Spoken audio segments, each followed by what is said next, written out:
ሰላም እንዴናችሁ ውድ የስፖርት 390 ተከታታዮች በርካታ ስፖርታዊ መረጃዎችን ወደ እናንተ ይዘን መተናል። እስከ ፕሮግራማችን መጠናቂያ ድረስ አብራችሁን ቆዩ።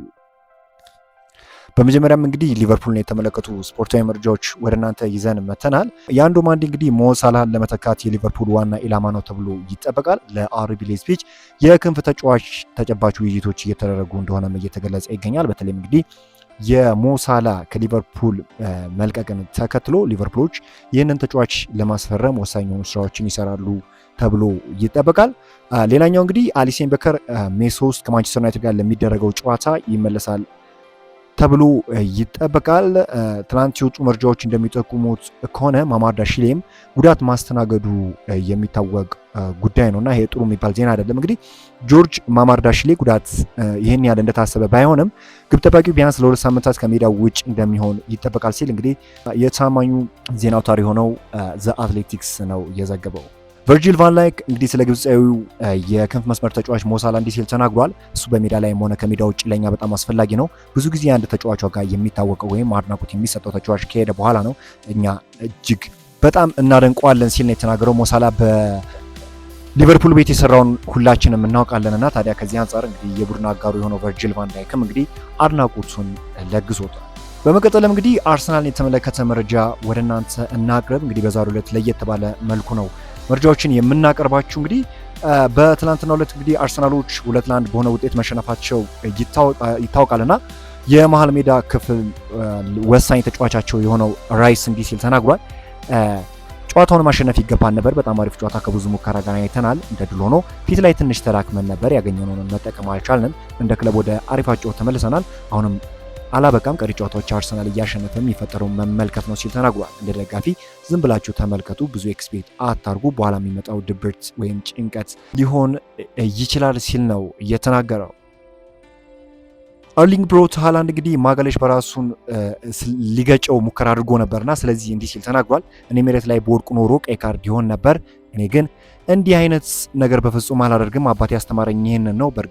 በእርግጥ ቁም ነገር እንጂ ፈሪ አቱን ብሎኛል ሲል ተናግሯል። እውነትም ይሄ ነው። ምናልባት አዎ መውደቅ ነበረብኝ፣ ምናልባትም ነገሩን ቀለል ያደርገው ነበር፣ ነገር ግን እኔ አልወደኩም፣ በዚህ ምክንያት ቢጫ ካርድ ተሰጠኝ ሲል ተናግሯል። እንግዲህ በትናንትናው ዕለት ገብርኤል ማጋሌሽ ኤርሊንግ ብሮት ሃላንድን ለመምታት ሙከራ አድርጎ ነበርና ያ አጋጣሚ ምናልባትም ገብርኤል ማጋሌሽ ቀይ ካርድ ሊመለከትና ጨዋታውን የሚቀይርበት እድልም ከፍተኛ ነበር። ነገር ግን ኤርሊንግ ብሮት ሃላንድ ያንን ነገር በማድረግ ፈንታ እንግዲህ ከተጫዋቹ ጋር ትንቅንቅ መፍጠሩ የሚታወቅ ጉዳይ ነው። የትላንትናው ጨዋታ እንግዲህ ወሳኝ ጨዋታ እንደመሆኑ ማንዛር በርካታ አጋጣሚዎች እንደተፈጠሩ ይታወቃል። ፔፕ ጋርዲዮላ በማንቸስተር ሲቲ ቤት ያለው ኮንትራት ሲያበቃ ወይም በዚህ የውድድር ዘመን መጨረሻ ላይ ክለቡን የሚለቅ ከሆነ ወደ ሪያል ማድሪድ ሊዘዋወር የሚችልበት እድል አለ ተብሏል። ፔፕ ጋርዲዮላ በማንቸስተር ሲቲ ቤት እጅግ በርካታ የሚባሉ ጥሩ ጊዜያትን ማሳለፍ የቻለ አሰልጣኝ እንደሆነ ይታወቃል። በፕሪሚየር ሊጉ እንዲሁም የአውሮፓ ሻምፒዮንስ ሊግ ለመጀመሪያ ጊዜ ክለቡ ከፍ አድርጎ እንዲስም ወሳኝ ሚናን የተጫወተው አሰልጣኝ እንደሆነ ይታወቃልና የአሰልጣኝ ምናልባት እንግዲህ ውሳኔው የሚጠበቅ ነው የሚሆነው። ከማንቸስተር ሲቲ የሚለቅ ከሆነ ግን ያልተጠበቀ ክለብ ሊቀላቀል እንደሚችል ታማኝ የሚባሉ የዜና አውታሮች እየገለጹት ይገኛሉ። በመቀጠልም እንግዲህ ማንቸስተር ዩናይትድን የተመለከቱ ስፖርታዊ መረጃዎችን ወደ እናንተ እናድረስ። የማቲያስ ኩኛ ጠንካራ ስብዕና የዩናይትድን መንፈስ መለወጥ ችሏል ሲል ሳሙኤል ሉከስ ዘግቧል። ተጫዋቹ እንግዲህ ብራዚላዊ ተጫዋች በማንቸስተር ዩናይትድ ቤት እጅግ አስገራሚ ጊዜን እያሳለፈ ይገኛል። በርካታ ጎሎችን እያስመዘገበ እንዲሁም የቡድን መንፈሱ እንዲነቃቃ ያደረገ ተጫዋች እንደሆነ የሚታወቅ ጉዳይ ነውና ይህ ተጫዋች እንዳጠቃላይ ያለው ታታሪነት ወይም ወርክ ሬቱ ከፍ ማለቱ በማንቸስተር ዩናይትድ የመልበሻ ክፍል ውስጥ ያለውን ሁነት እንዲቀየር እንዳደረገ ነው እየተነገረ የሚገኘው።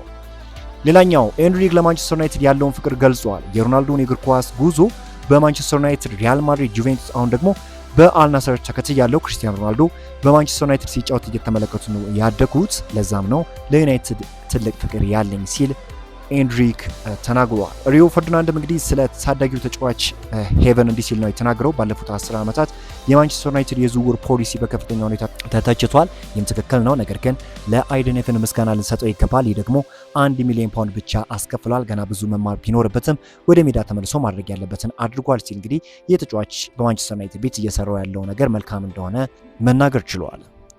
ሌላኛው አስገራሚ ዝውውር እንግዲህ ቹዋሚኒ ወደ ማንቸስተር ዩናይትድ ሊዘዋወር የሚችልበት እድል እንዳለ እየተነገረ ይገኛል። ማንቸስተር ዩናይትድ የሪያል ማድሪዱን አማካኝ ኦርሊ ቹዋሚኒን ለማስፈረም የተጫዋች ሁኔታ በቅርበት እየተከታተሉ ይገኛሉ ተብለዋል። ፈረንሳዊ አማካኝ ዩናይትድ ካዝሜሮን ለመተካት ከያዛቸው ተጫዋቾች መካከል ዋነኛው ነው ተብለዋል። ጋርት የሚለ ከሆነ ማንቸስተር ዩናይትድ እስከ 3 የሚደርሱ የመሃል መስመር ተጫዋቾችን ለማስፈረም ወደ ገበያ ይወጣል ሲል ታማኝ የሚባሉ የዜና አውታሮች እየዘገቡት ይገኛሉ። በዛሬው ዕለት እንግዲህ ስለ ሁሉም ወይም ስለ ተላላቆቹ የአውሮፓ ክለቦች መረጃ አድርሻችኋለሁ። በዚህ መንገድ እንግዲህ መረጃዎችን የማርሳችሁ ይሆናል። አብራችሁን ስለቆያችሁ ከልብ እናመሰግናለን። በአዲስ ቪዲዮ እስክንገናኝ መልካም ሁሉ ተመኘን።